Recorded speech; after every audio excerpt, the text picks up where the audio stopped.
Have you noticed if you ever log into Twitter, as an example? So there's an extra delay that you don't know how long it's going to take. It's between 2 and 3 seconds, where the number of new notifications on Twitter you have. So why is that there?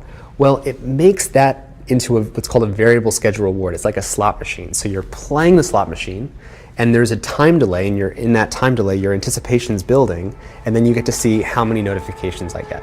And so you become more addicted to checking it again the next time. It sounds like there's just a lot of sort of trickery going on here. I call it the race to the bottom of the brainstem. Digital is reshaping the world, and this is going very, very fast. Today, wherever we go, we're inevitably surrounded by fellow citizens staring into their phones, as we usually are too. In the first 10 years of the 21st century, the world is experiencing an explosive growth of the internet age. Now, day 2 of Facebook's F8 conference is underway in San Jose, California. Now in day 2, the social media behemoth revealed it's working on building a brain-computer interface that will let you type with just your mind. But if anybody can do 3 huge visionary future companies, I suppose it's Elon Musk. Look, he is great at making things that people don't think could ever happen. And it sort of ties in with some of the things we heard out of F8 this week, Henry, right? Right. Questions of whether you can type with your mind. Facebook is talking about its own moonshots, and this is a direct brain interface too. So obviously lots of folks out there are thinking about it. Facebook's example. So as the AI scientists are building the tools, the machine learning tools, the world is starting to be filled with data. So quietly, these two things, along with the progress of computing, really started to converge in a way that most people didn't expect. If you lift the lid of a computer, you will see a circuit board into which a number of little buttons. The problem is that there's so much data that has to be gathered and processed and sorted that there is not a computer system that's up to the task. And suddenly we find that we're entering into the age. Google now has launched what they call quantum computing. Scientists in China have unveiled a supercomputer that's twice as powerful. Well, scientists in China say they have built the world's first machine that can compute many times faster than the current breed of supercomputers. Machines that take those ones and zeros to a level of computing power that has never existed.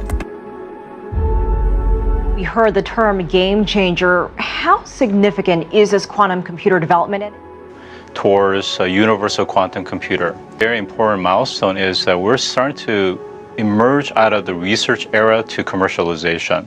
In real people terms, how would this impact your life and my daily life? So that it does not simply take data and go through it and sort it. It looks at the entirety of the data and sorts it instantaneously. Well, there's a saying, finding a needle in the haystack.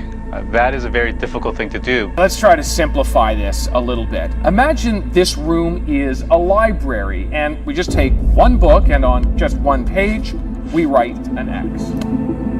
But with quantum computing, now you can actually isolate down to a specific sand particle out of all the sand in the world. That goes from just a few seconds to being instantaneous, faster than I can snap my fingers. But what if it was looking for that one X on that one page, and it had to sort through every single book in the world? There are billions of them, and it would take a computer of today centuries. Probably would be impossible. But a quantum computer, that's where things change completely, because it goes through all of the books and all of the pages all at the same time and finds that X in seconds. This has a huge ability to enable the Internet of Things to become functional on a daily basis. Some brand new privacy problems thanks to technology. Go figure. Something that you actually use every day could, again, be spying on your every move. I have to say, Bose has not responded to this lawsuit yet, but the Connect app licensing agreement does say that it may collect your data. So that information is in there, but it does not specifically mention the collection of the audio files. So the devil really is in the details here. And that's why we find even like people like Google are using it to sort your information. The apps on your phone may be eavesdropping on you. A new article in Wired magazine claims that apps have increasingly incorporated ultrasonic tones to track consumers. Matt and I then logged into the email of a friend who will keep anonymous, and all his whereabouts so far in 2017 popped right up in scary detail. Not only was Matt able to guess a few things about this friend, he guessed right. I think the interesting thing here is that when you are listening to music, why do you listen to music through headphones? You think it's a private experience. Well, is it really that private now? We're not so sure anymore. In fact, this is already here. This is already happening. Internet giants are all infusing artificial intelligence in all their products and services. Snapchat uses this to improve advertisement targeting. Apple and its GPS functions, all their products and services are now being enhanced by AI, and it already seems normal to us.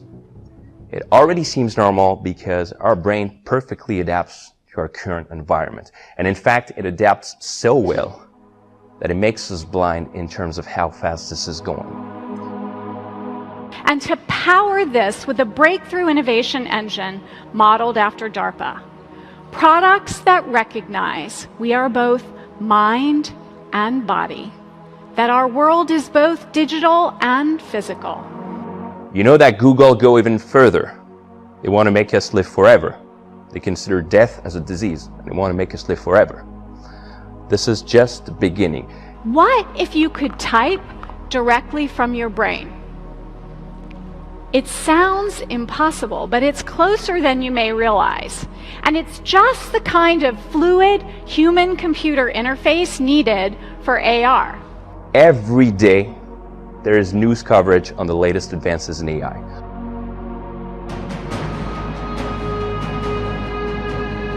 Understanding semantics means that one day you may be able to choose to share your thoughts independent of language.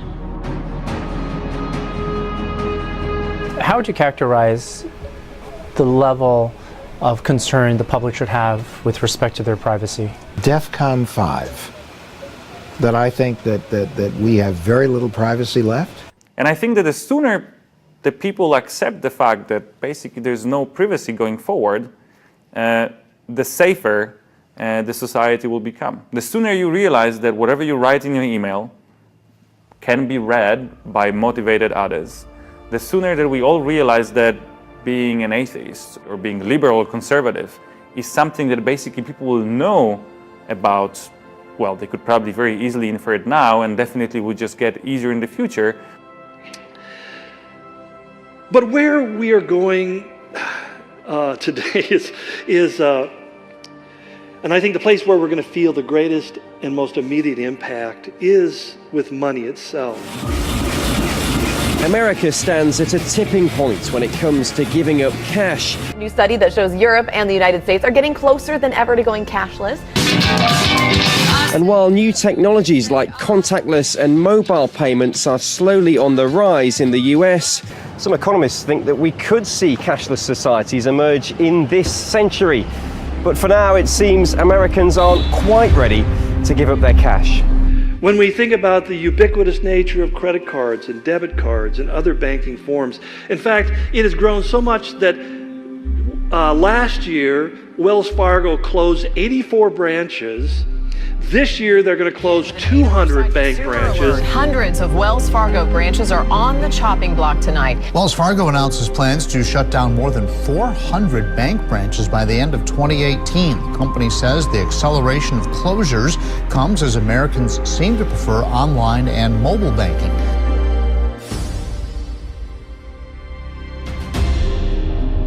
An unmanned convenience store where customers can purchase items without cash or card has opened in Korea. Time to move on to our Focus report, which takes us to India this Friday. This is the first unmanned biometrically accessible convenience store in Korea. Fingerprints and iris scans, and over 1 billion Indians have now received their cards. Aadhaar aims to provide an identification number to each of India's 1.3 billion people. It also records every individual's fingerprints and iris scans for the government's massive database. The world we are in is becoming more and more digital. We need new means to ensure this world is safe. Biometrics are key to that new digital world. The biometric recognition market utilizing fingerprints, veins, irises, and facial features is evolving rapidly. Your face is your access card at this security firm. And then there's the whole issue of biometrics, which has such promise to it. Okay, now put the fingers of your right hand. This is a revolution. I want to enroll my 3-year-old daughter in school. They told me I can't do it without my Aadhaar card, so I desperately need it. The government has now made Aadhaar mandatory for availing subsidies on food and fuel, for opening bank accounts, and for getting a mobile phone connection. And it's something that only today is possible. In other words, 100 years ago, 50 years ago, we looked at these prophecies. 20 years ago, we looked at these prophecies and said, well, this could happen, that could happen, but we don't really know how it would be possible for the entire world to be tied into this economic system. And I think that everyone here, especially the class of 2016, understands that. You're about to graduate into a complex and borderless world. The reality is we have been in a one-world economy for a very, very long time. That we are borderless on so many levels already.